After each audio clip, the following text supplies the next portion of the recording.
after jamming his throwing thumb on a helmet and was limited enough that the team said, let's get Ryan Fitzpatrick some reps here during the week. You know, that's not usually how it works. You want your starter to get all of the reps in practice. That's not what happened with the Dolphins.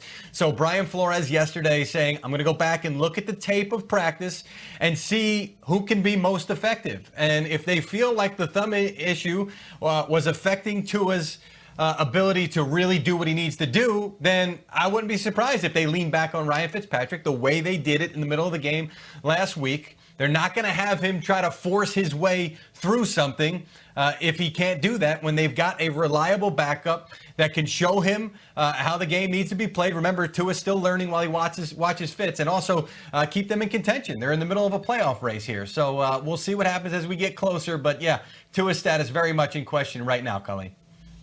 It's a shame if he can't go, because this would be the perfect game for him to go against a winless Jets team with one of the worst passing defenses in the league. But we'll see. And listen, it's tough to compare these two quarterbacks at this point, but hey, we're going to do it anyway. Fitzmagic has the higher completion percentage and more passing yards on the season. The rookie has the edge in touchdown to interception ratio and passer rating, even with the benching. So how does the Dolphins locker room feel about all of this? Are we making this a bigger deal than it actually should be? Mike, Rob, Shaun, what do you think?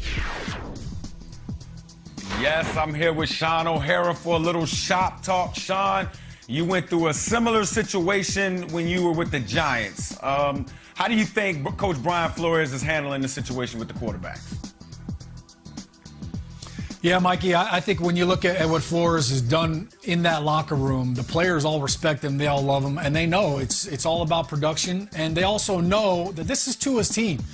You mentioned the Giants situation, so I'll take you under the hood. Since we're in the shop right now, let's take a look at the engine and what went on behind the scenes. Look, in 2004, Eli Manning was a rookie. Kurt Warner was our starter. We were 5-4. We benched Kurt Warner. Eli came in. We lost 6 straight games. But I'll never forget a game down in Baltimore. All right, we're seeing some highlights right here. Eli was rattled. Their defense was messing with us. Ray Lewis was standing next to Ed Reed when he was trying to make the mic call, and it was a complete disaster. I mean, you know what was running down his leg, and it was just a total meltdown. They pulled Eli during the game. Kurt Warner comes in. We roll right down the field, score a touchdown. So there are times when young quarterbacks just can't seem to find the right tool, all right? They can't figure out, is it a 3/8 wrench? Is it a monkey wrench? What am I doing under this hood? They're just having a mental meltdown, and sometimes you got to just bring the veteran guy in and just let him go and sling the rock. Mike, you know what it's like sometimes as a quarterback. You're just not seeing things the way that you should. Sometimes it's better to see it on the sideline, regroup. There is no controversy. It's to his team, but Fitzpatrick can come in and save the day if you need to. Well, Shaun, I see both sides of this. I see both sides of this situation. On one hand, why did you make the quarterback switch in the first place? You made it because obviously the future is with Tua. Obviously, he's your guy going forward. So you put him in there so he can go through these moments. Yes, it's adversity, but it's learning. You see what I'm saying? And that's why you make the switch. If you didn't want him to learn through the adversity, then you should have stuck with Ryan Fitzpatrick. So I do understand that dynamic. But also, this team is in a playoff contention. They could possibly win the AFC East, even though I don't think they will. I think the Buffalo Bills will. But they're in the middle of trying to get into the playoffs. So Coach Brian Flores, he has a duty to the guys in that locker room, right? To play the best quarterback. Shaun, like you said, if your rookie quarterback is sweating and can't figure out the defenses and can't get the ball down the football field, you have a duty to every guy in that locker room, Coach Flores, to make sure that you're competing and putting the best quarterback out there. So I understand exactly what Coach Brian Flores is doing, but it's definitely a difficult situation. I appreciate you, Shaun. We're going to send it back on over to Colleen. Welcome into Good Morning Football Weekend, presented by Allstate. It is Week 12. We are post-Thanksgiving. You know, you can't really take anything seriously until after Thanksgiving in this league. Welcome in, everybody. I'm Colleen Wolfe with Shaun O'Hara, Michael Robinson, and Mike Garafolo. It's great to see your faces this morning. Everybody out there, make sure you follow along with the show. You can tweet us all show long. Just use the hashtag GMFB. Get your Real Mike Rob Report questions in now. Off the top, we got some news to get to. We have reporters all over the place. So let's kick it off right here with the slate of games. games that we get to dive into this weekend. Here are the biggest ones here. We have Titans at Colts, first place in the AFC South on the line there. Saints at Broncos, Taysom Hill making his second start at quarterback. A monster matchup in Tampa with Mahomes and Brady. Bears and Packers on Sunday night. And now on Tuesday at 8 p.m. Eastern, Ravens at Steelers. The game has been moved twice due to COVID concerns with the Ravens. So as things stand right now, among those who won't play, Lamar Jackson. Last year's MVP is one of several Ravens who have tested positive. So that means Robert Griffin III will make his first start since Week 17 of last year when he faced the Steelers, and he won that game. So, covering this game for us, it's been a busy week for everybody tracking the story. But Aditi Kinkhabwala, she's been all over it. She joins us live right now. First of all, how are you powering your phone through all of this with all of these updates? And also, what more can you tell us right now about those updates?